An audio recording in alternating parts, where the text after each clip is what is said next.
Euzu billahi mineşşeytanirracim. Bismillahirrahmanirrahim. Elhamdülillah ve salatu ve selamu ala Resulillah. Değerli arkadaşlar, Muhammed Ali Es-Sabuni'nin Et-Tefsirul Vadih El-Müyesser adlı eserinden Fatiha ve Amme Cüzü tefsirinin 14. dersini yapmak üzere birlikteyiz. Geçen dersimizde Abese suresini bitirmiştik. Tam olarak Tekvir suresinin başına gelmiştik. Bugün Tekvir suresini inşallah okuyacağız. Efendim bu Tekvir suresi Mekke'de nazil olmuş. 36 ayettir. Bu Tekvir ismini nereden alıyor? İlk ayetinde geçen İza şemsu kuvvirat. O kuvvirat geçmiş zaman fiilinin mastarıdır tekvir. Bir cismin dürülmesi, katlanması, bir parlak şeyin ışığının giderilmesi gibi anlamlara gelir. Güneşin ışığının toplanıp dürülüp ortadan kaldırılmasını anlatan kıyametin başlangıcında ilk ayetinden almaktadır bu ismini. Önce suremize biraz meal verelim, belli sayıda ayetlere meal verelim. Ondan sonra o mealini sunduğumuz ayetlerin tefsirini kitabımızdan okuyalım inşallah. Ne buyuruyor? Buyuruyor ki İza şemsu kuvvirat, yani güneşin ışığı dürülüp ortadan kaldırıldığında, yani güneş karardığında. Ve izen nucumun kederat, yıldızlar döküldüğünde, yıldızlar gökyüzündeki yörüngelerindeki düzenlerini kaybedip darmadağın olduğunda, adeta yağmur gibi döküldüğünde, dağıldıklarında. Ve izel cibalu suyyirat, dağlar yürütüldüğünde, dağlar yerlerinden sökülüp yürütüldüğünde. Ve izel işaru uttilat, Arapların en kıymetli serveti olan, böyle doğurmak üzere olan 10 aylık gebelik süresini tamamlamak üzere olan en kıymetli servetlerinin terk edildi. Yani bu insanoğlu kıyamet geldiğinde artık canının derdine düşer, en kıymetli varlığını, servetini bile gözü görmez olur. Kıyamet anlatılıyor burada. Kıyametin dehşeti. Ve izel işaru uttilat ve izel vuhuşu huşirat. Vahşi hayvanlar, yabani hayvanlar bile yuvalarından, barınaklarından kaçıp, yani o kıyametin dehşeti şoku karşısında ne yapacaklarını şaşırıp toplandıklarında bir araya, birbirine zıt olan hayvanlar bile bir araya toplandığında veyahut da mahşer meydanında hayvanlar da toplanıp birbirlerinden hakları alındığında, öyle bir manada var. Ve izel biharu succirat, deryalar, okyanuslar tutuştuğunda, cayır cayır yandığında, malumunuz su oksijen ve hidrojenin birleşmesinden, iki ondan bir ondan adeta koalisyonundan, terkibinden meydana gelmektedir. Birisi yakıcı hidrojen, birisi yanıcı oksijen. Bunlar demek ki derya, denizler, o sular ayrışacaklar. Serbest kalacaklar hidrojen, oksijen ve bunlar yanıp tutuşacaklar. Ve izen nüfusu zuvvicat, canlar, ruhlar bedenlerle birleştirildiğinde veyahut da nefisler birleştirildiğinden diğer bir anlamı da herkesin kendi hemcinsiyle, kendine uygun olanlarla bir araya getirildiğinde, yani münafıklar ayrı haşredilir, ondan sonra kafirler bir arada bulunulur, müminler ayrı bulunur. Velhasıl insanlar birbiriyle uyumlu olanlar, dünyadayken aynı kafadaki insanlar birleştirildiğinde. Ve izel mev'udetu suilat, diri diri toprağa gömülen kız çocuklarına sorulduğunda, yani onlara sorulduğunda, bi eyyi zembin kutilet, günahın neydi, öldürüldün? Hangi suçtan dolayı öldürüldün?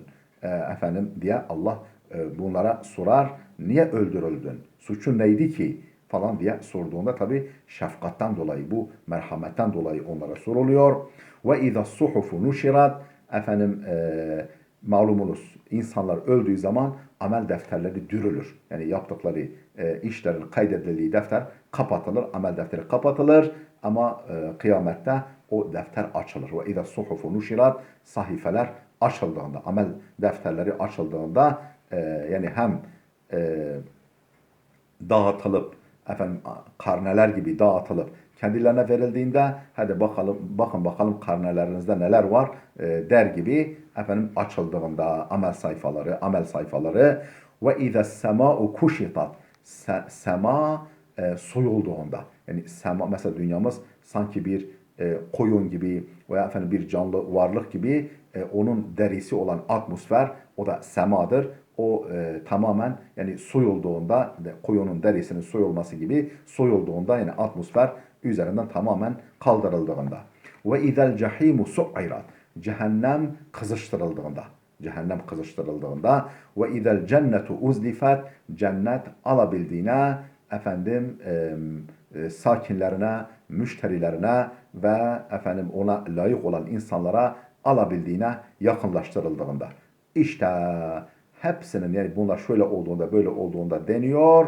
Hepsinin cevabı nedir? Alimet nefsun ma ahdarat.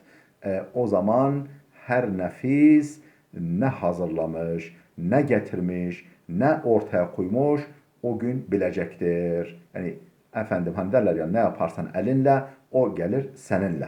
Ve nektubu ma kaddamu ve atharahum. Yani Allah Celle Celaluhu bizim hem bizzat yapıp işlediklerimizi, gönderdiklerimizi de yazıyor.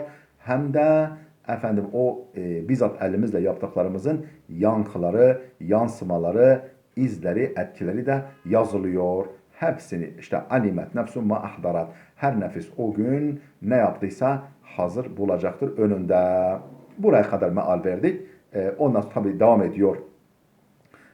Kur'an'ın hak olduğu, Hz. Muhammed'in hak peygamber olduğuna dair yeminler ediliyor.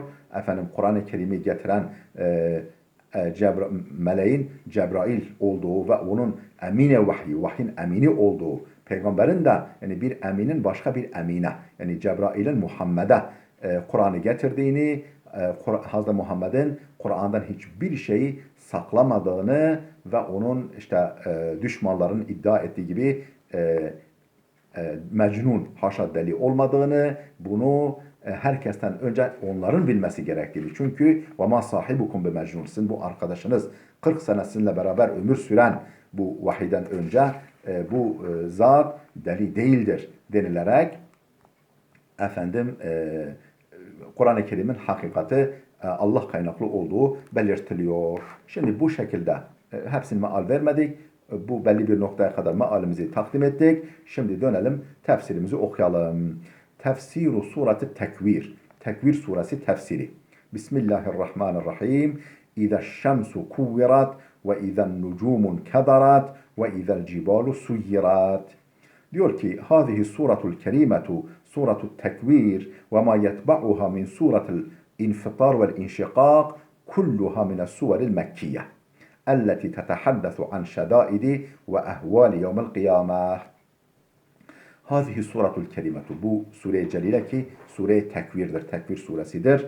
Ve ma yetba'uha, ve onu izleyen min suratul infitar vel inşikak, ve onun hemen peşinden gelen infitar, yani İza sema'un fatarat ve inşikak, İza sema'un şakkat sureleri kulluha, bu üç surenin her üçü de mine suveril mekkiye, Mekki surelerdendir. Mekke'de inmiş, nazil olmuş surelerdendir. Elleti tetehaddesu an şedaidi ve ehvali yevmel kıyameh. Kıyamet gününün sıkıntılarından, korkularından, dehşetlerinden söz eden Mekki surelerdendir. Ve ma yetehaddesu qablaha min infirati nizamil kevni ve ma yusahibuha min inqilabin kevniyin hail yeşmulu şemse vel nucuma vel cibale vel bihar ila ahiri ma hunalike min şedaide ve ehvalin. Efendim yani neyden bahsediyor? Kıyamet gününün dehşet ve sıkıntılarından bahsediyor.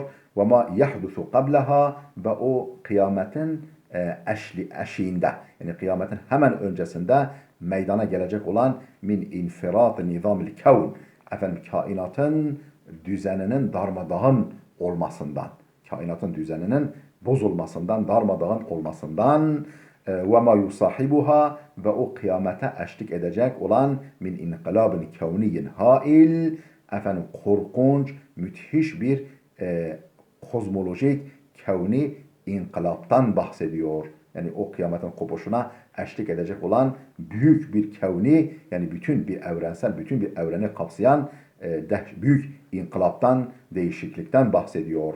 Bu inkılap, bu değişiklik yaşmulu şemse vel nucuma vel cibala vel bihara, efendim güneşi, yıldızları, dağları, deryaları vesaire bütün evrenin ögelerini kapsayacak olan, hepsini içine alacak olan, hiçbirisini kapsam dışı bırakmayacak olan müthiş bir inkılap. İla ahiri ma hunalike min şedaide ve ehvalin, ve daha bunlar gibi kıyametle meydana gelecek sıkıntılar, dehşetler ve korkulu hallerden bahsediliyor bu 3 surede de. Ve kâlen nebiyyü sallallahu aleyhi ve selleme, ve kad kâlen nebiyyü sallallahu aleyhi ve selleme, nitekim Peygamber sallallahu aleyhi ve sellem şöyle buyurmuş: men serrahu en yanzura ila yevmel kıyameh keennehu ra'yu aynin felyakra idâ şemsu kuvvirat ve idâ semâun fatarat ve idâ semâun şakkat. Ravahu Tirmizi. Peygamber sallallahu aleyhi ve sellem ne buyurmuş? Buyurmuş ki, efendim kim ki kıyameti gözleriyle görür gibi seyretmek istiyorsa, men serrahu, kim ki istiyorsa en yanzura ile yevmel kıyamah, kıyamet gününe bakmayı, keennehu ra'yu aynin, sanki gözünün önündeymiş gibi, bizzat gözleriyle görüyormuşçasına seyretmek istiyorsa, fel yakra, okusun. Neyi? İze şemsu kuvvirat ve devamı. İza şemsu kuvviratı okusun, yani bu Tekvir suresini, ve iza semaun fatarat, İza semaun fatarat yani İnfitar suresini, ve İza semaun şakkat ve İnşikak suresini okusun. Her birisinin sonuna kadar.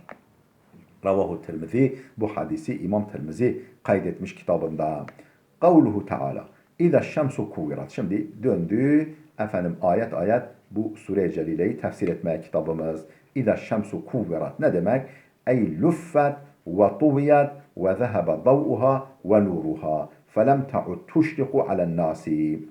Yani ne demek İza şemsu kuvvirat? Yani ey luffet, yani dürüldüğünde, ve tuviyat, efendim ortadan kaldırıldığında, katlandığında, ve zehebe dav'uha ve nuruha, ve efendim ışığı, nuru giderildiğinde, gittiğinde, felem ta'ud tuşriku alen nasi, artık insanlar üzerinde ışıl ışıl parlamadığında, yani ışığı giderilip efendim karardığında, nurunun defteri dürüldüğünde, vazifesine son verildiğinde. Ve zâlike alâmetu harâbid dünya. Bu artık dünyanın harap oluşunun, kıyametin kopuşunun alametidir. Ve fenâi ehliha. Artık yeryüzü ahalisinin, sakinlerinin yok olacaklarının, artık tümden öleceklerinin alametidir. Kıyametin kopuşunun ve insanların artık tamamen ortadan kaldırılışının bu dünyada alametidir. Ve izen nucumun keberat. Efendim ne demek yıldızlar? Karardığında ve döküldüğünde. Ey intamase nuruha. Yani yıldızların nuru giderildiğinde. Ve tesakatat ve tenasarat. Kema fi kavlihi Teala. Tıpkı şu ayet-i kerimede de belirtildiği gibi, efendim döküldüğünde, saçıldığında, dağıldığında yıldızlar. Hangi ayet-i kerime? Ve izel kevakibun tesarat. Ve izel kevakibun tesarat. Başka bir surede efendim yıldızlar saçıldığında, dağıldığında, yani yörüngelerinden çıktığında efendim artık birbirleriyle toslaşıp uçsuz bucaksız fezada savrulduğunda. Ey lem yabqa fis semai minha necmun. Artık semada kendi yerlerinde bir tek yıldız bile kalmaz. Ve izel cibalu suyirat. Dağlar yürütüldüğünde, dağlar yerlerinden sökülüp yürütüldüğünde, ey nusifet min emakiniha, yani yerlerinden söküldüğünde, felem yabqa cebelun illa vakat tatayara min mekanihi, yani yerinden sökülüp de efendim uzay boşluğunda uçuşmayan efendim dağılmayan bir tek dağ bile kalmaz. Kekavlihi, tıpkı şu ayet-i kerimede olduğu gibi, yani şu ayet-i kerime de aynı gerçeği ifade ediyor. Ve yes'elûneke anil cibali, sana dağları soruyorlar. Sana dağları soruyorlar. Ya Muhammed, fakul yensifuha rabbi nesfen. De ki Rabbim onları kökünden söküp savuracaktır, dağıtacaktır. Seraba dönüşeceklerdir. Yani varlıklarıyla yoklukları, yani acaba var mıydı, yok muydu bu dağ diye efendim yani seraba dönüşecekler. فَتَسْيِرُهَا ذَهَابُهَا مِنْ اَمَاكِنِهَا بِالزَّلْزَلَةِ الَّتِي تَحْصُلُ لِلْأَرْضِ. Yani kıyametin başlangıcında yeryüzünün maruz kalacağı, yani arzın başına gelecek olan o büyük kıyamet zelzelesiyle dağlar yerlerinden kalkacaklar, kaldırılacaklar ve yürütülecekler. Ve izel işaru uttilat. O böyle 10 aylık gebelik müddetini tamamlamak üzere olan develer, yani en kıymetli, Arapların en kıymetli varlığı olan develer efendim terk edildiğinde, yani muattal kaldığında, kimse onlara bile, o en kıymetli servetlere bile sahip çıkmadığında, herkesin kendi canının derdine düştüğünde. El-işaru en-nuqu el-hubala. Yani işar ve izel işarudaki işar kelimesi nedir? En-nuqul hibala, efendim gebe develerdir. Cem'u aşra. Aşra kelimesinin çoğuludur. Ve hiyen naqatu leti mada ala hamliha aşratu aşhurin. Yani gebeliğinin üzerinden 10 ay geçmiş olan develerdir. Vel ma'na. Anlam, mesaj şudur. Ve izen nuqul havamilu turiket hemelen biduni ra'in ve la talibin. Ve izen nuqul havamilu, o gebe develer turiket hemelen, terk edilip başıboş bırakıldığında, biduni ra'in ve la talibin, ne çoban sahip çıktığında ne de herhangi bir talipli. Hiç kimse onlara talip olamaz. Hiç kimse onları güdemez. Çobanı da terk eder, sahibi de terk eder. Niçin? لِأَنَّ اَهْلَهَا فِي شُغْلٍ شَاغِلٍ عَنْهَا. Çünkü efendim sahiplerinin, o develerin sahiplerinin başlarından aşkın işleri vardır. Efendim başka çok çok daha önemli meşgaleleri vardır. Canlarının derdine düşmüşler. وخص النوق بالذكر لأنها كرائم أموال العرب. Neden efendim altınlar, paralar, başka şeyler denmemiş de bahçeler, bağlar denmemiş de develer denmiş? Çünkü deve hele böyle tam efendim hamlini bırakacağı, doğum yapacağı bu şekildeki develer Arapların en kıymetli mallarıydı. Yani özellikle bunun için zikredildi. Ve hussan nuqu bi zikri li'enneha keraimu emvalil Arab. Ve izel vuhuşu huşirat. Vahşi hayvanlar, yırtıcı hayvanlar, efendim yabani hayvanlar bir araya toplandığında, efendim artık bu benim düşmanım mı, bu insan mı, bu bana zarar verir mi diye efendim şey yapmadan, gözleri görmeden o yuvalarından, barınaklarından, bulundukları yerlerden kopup şoka uğrayıp bir araya toplandığında. Ey ve izel vuhuşu cumi'at min evkariha ve cuhuriha. Yani vahşi hayvanlar kendi inlerinden, yuvalarından, barınaklarından çıkıp bir araya toplandığında min şiddetir ru'bi vel feza. O korkunun ve dehşetin şiddetinden. وَقَدْ كَانَتْ شَارِدَةً فِي الشِّعَابِ وَالْجِبَالِ. Oysa efendim dağlarda, vadilerde, ovalarda dağınık vaziyette bulunuyorlardı. Herkes yani birbirinden karşı mesafeli duruyorlardı. O mesafeyi unutacaklar. Efendim bir araya gelecekler. فَأَصْبَحَتْ لَا تَأْوِي اِلَى اَوْكَارِهَا. Artık kendi korkularından yuvalarına, barınaklarına dönmeyecek bir duruma düşecekler. Şaşkına uğrayacaklar. وَاِذَا الْبِحَارُ سُجِّرَتْ. Efendim denizler kızıştırıldığı zaman, deryalar tutuştuğu zaman. Ey ve idel biharu uqidat ve uhmiyat. Yani deryalar tutuşturulduğunda ve kızıştırıldığında. Fe asbahat naran tattarimu ve teltehibu. Artık onlar dedik ya efendim kimyaları bozulur oksijeni, hidrojeni ayrışır. Efendim birisi tutuşur, öbürü de onun yanmasına katkı yapar. Efendim fe asbahat naran, artık deryalar, koca okyanuslar ateşe dönüşür. Tattarimu, yanan ve teltehimu, alevlenen ateşlere dönüşürler deryalar. Ve ahatat bil beşeri, insanları kuşatırlar. İnsanlar karalarda yaşar. O deryalar her taraftan alev alev yanacak. Fe eyne linnasil mehrab, artık insanlar nereye kaçsın ki? İnsanlar için kaçış yeri var mı ki? Ve izen nüfusu zuvvicat, nefisler birleştirildiği zaman. Ne demek bu? Meal verirken de arz ettiğimiz gibi iki türlü anlaşılır. Ey ve izâ urinetin nüfusul beşeriyetu bi eşbahiha. Yani beşeri nefisler, yani insan oğulları kendi emsalleriyle, kendi benzerleriyle, kendi fikirdaşlarıyla birleştirildiğinde, efendim bir araya getirildiğinde, yani insanlar malum kafile kafile, insanlar grup grup toplar mahşere getirilecekler.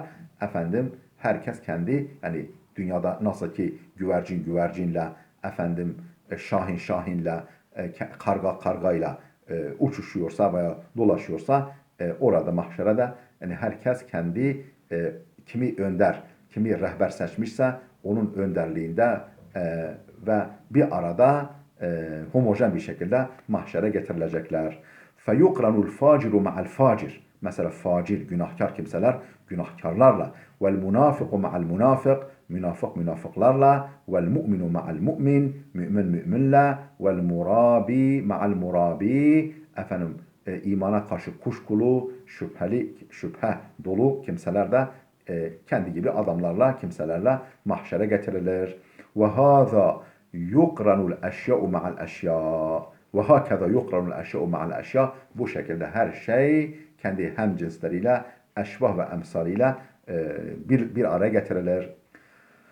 خطب عمر رضي الله عنه في الناس فقرأ وإذا النفوس زوجت. Bir gün Hazreti Ömer radıyallahu anh insanlara hitabede bulundu ve bu sureyi okudu. Ve bu ayeti ve izen nüfusu zuvvicet ayetini okudu. Fekale yuqranu raculu salihu ma'ar raculi salihi fil cennet.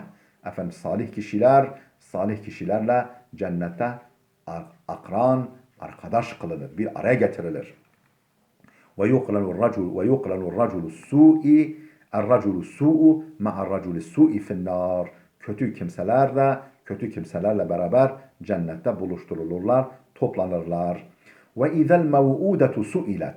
O diri diri toprağa gömülen kız çocuklarına sorulduğunda. Malumunuz Araplarda maalesef bazen geçim kaygılarından ben bakamam endişesiyle, günümüzde de olduğu gibi kürtajlarla vesaire, bazen de efendim işte bu kızdır, başkasına gidecek, onurumuzu zedeleyecek korkusuyla, böyle utancından efendim diri diri o efendim gül gibi yavruları, efendim o gül goncalarını toprağa gömüyorlardı. İşte onu anlatıyor. Ve izel mev'udetu suilet, o diri diri toprağa gömülen kız çocuklarına sorulduğunda bi eyyi zenbin kutilet, neden öldürüldü acaba? Neden öldürüldün kulum? Niye seni öldürdüler diye sorulduğunda onlara Allah tarafından ey ve iza suiletil bintul medfunetu hayyeten, yani diri diri toprağa gömülen kız çocuğa sorulduğunda limada dufinti, neden gömüldün? Ve eyyü zenbin irtekebtihi, sen ne yapmıştın ki, suçun neydi? Hatta kubirte bihâfi suratul vahşiyye, ta ki böylesine vahşice, efendim acımasızca, gaddarca gömüldün.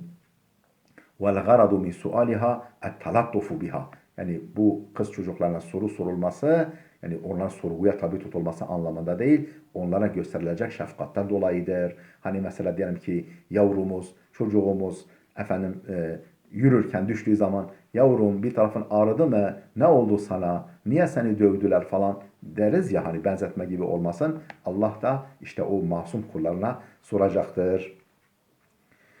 Ve tevbihu katiliha. Ve tevbihu katiliha, efendim katilini azarlamak için. Söyle bakalım, neden seni gömdüler? Ne suçun vardı ki? Bu gaddar adamlar falan, böyle o katilleri azarlamak için böyle sorulur. لِأَنَّهَا سَتَقُولُ, çünkü o kız çocukları diyecekler ki dufintu bila zembin, ben suçsuz yere gömüldüm.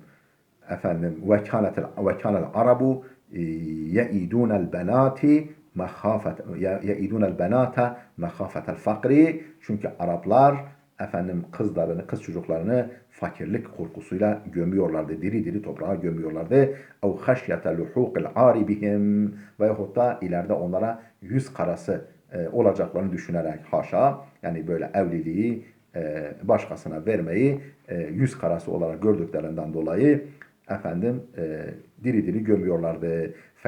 Feyetfenuneha hayyeten. Diri diri defnediyorlardı. Ve hâzâ muntehal gılzati vel vahşiyye. Bu katılığın, kabalığın, gaddarlığın ve vahşetin zirvesidir. Değerli dostlar, burada dursun. Efendim gelecek dersimize kadar Allah'a emanet olun.